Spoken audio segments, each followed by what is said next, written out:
Is this M1 chip something that I can rely on? Should I buy this first generation Mac now?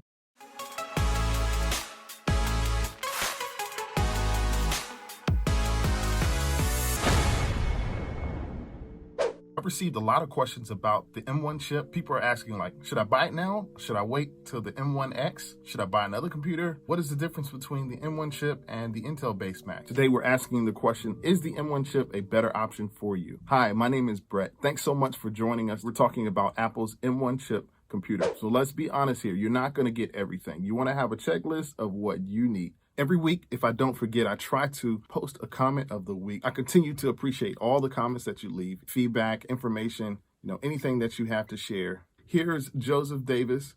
I'm happy that everything went good for you. Continue to keep me updated as to how things are going.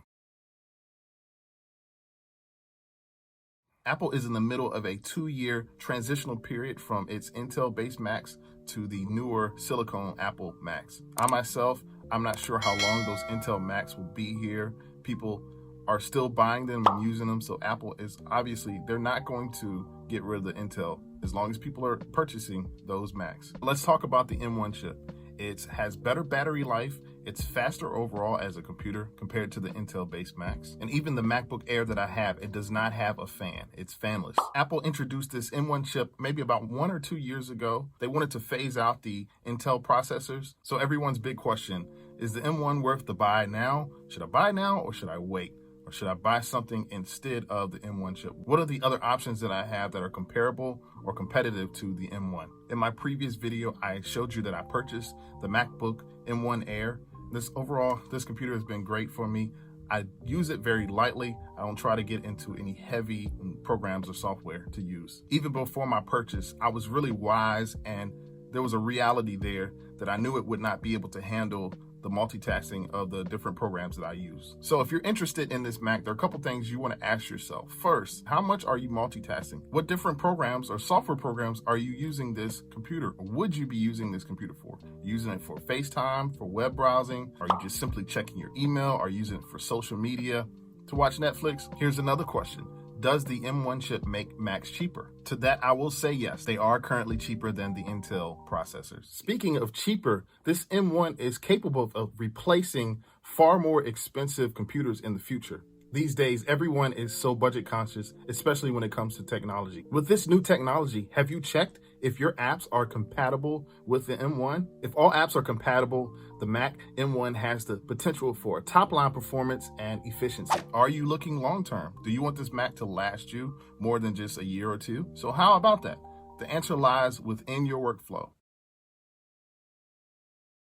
By workflow, I just don't mean internet. I don't mean FaceTime, not even email. Let's get beyond the basics of computer tasks. I want to know what Apple computers and how best Apple computers can serve me. I already have 2 other computers that are performing the heavy lifting when it comes to the different programs and software apps that I use. This Mac to me is sort of just like a play Mac. I'm not going to try to see what it can do for me. This Mac was just for play. So one of the other issues that I had with this computer, the M1, is it can only drive one monitor. What this means is simply you can only hook up one monitor to this computer in order to use a dual screen. This isn't a deal breaker for some, but for most, I've seen issues with this. Now you can drive more than one monitor or have dual monitors, double monitors with the Mac Mini. It's just the Mac Pro and the Mac Air that you can only drive one monitor with this computer. The overall difference between the M1 and the Intel, the M1 is made for Apple and it's made by Apple. Makes it much faster in the long run. In the future, you're going to see computer speeds of something that we've never seen before. In addition to this, there are about 16 billion transistors that Apple has placed in this M1 chip. This currently is the fastest CPU core available. You won't get this in the Intel. The M1 includes the 8-core CPU with 4 high-performance cores. This chip technology will be here for a while. It's no longer a thing of preference. You really need to do some research regarding this M1 chip, and I'm going to ease myself into this new technology. I still have what I can rely on, what I've relied on for years, which are the Intel-based processors. I will say, however, the future looks great for Apple M1 Macs. If you're interested in more information on Apple products as well as Mac computers, please subscribe to this channel.